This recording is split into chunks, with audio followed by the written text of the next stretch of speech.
The unfiltered chronicle of urban survival that defines this narrative is not merely a testament to street credibility, but a profound excavation of the emotional architecture beneath the hustle, demanding you confront the vulnerability that success has been designed to bury. And true legacy requires not just accumulating wealth or status, but integrating the cost of ambition until authenticity becomes an act of radical self-preservation rather than performative dominance.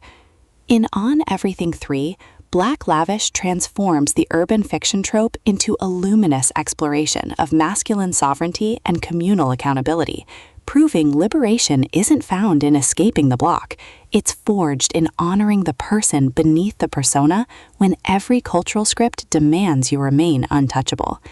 This psychologically precise narrative makes every confession feel like both testimony and reclamation, where consent to be seen is negotiated through self-trust rather than assumed invincibility. And healing means protecting your humanity when the game demands you sacrifice it for respect.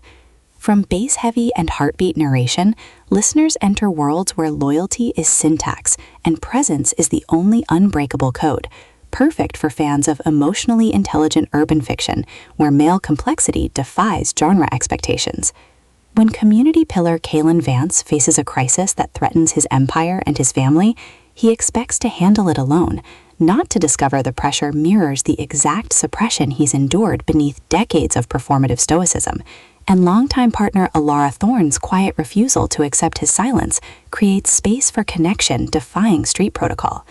Navigating betrayals and buried attractions, Kalen realizes this reckoning isn't about maintaining power, but recalibrating his soul, with Lavish avoiding reducing Kalen to flawless kingpin or Alara to supportive ride or die, instead crafting radical reciprocity within constraint, where trust is earned through honoring boundaries even as danger blurs them. An audiobook narration amplifies this alchemy by capturing Kalen's disciplined composure fracturing into clarity, and Alara's guarded intensity revealing warmth beneath vigilance, making listeners feel seismic shifts of souls learning some legacies can only be built when you stop letting reputation define their validity.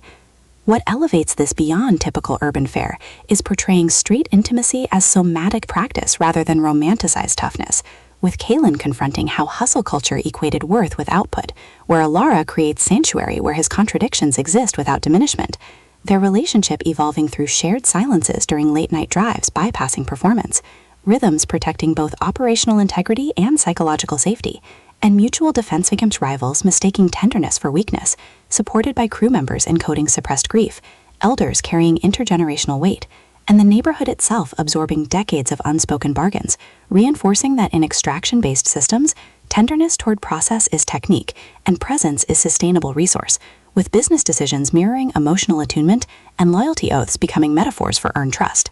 For audiobook listeners, this production is immersive descent into sacred authenticity, with narrators embodying Kalen and Alara with remarkable distinction, sound design anchoring existential stakes through distant sirens, rain against tinted windows, and hushed breath syncing with moments of clarity, pacing mirroring relational cadence from deliberate reflection to surging awakenings, ultimately redefining urban fiction by centering male emotional labor within street frameworks, and affirming that sometimes the most powerful act is choosing to be real, honoring whole self even in landscapes shaped by expectation.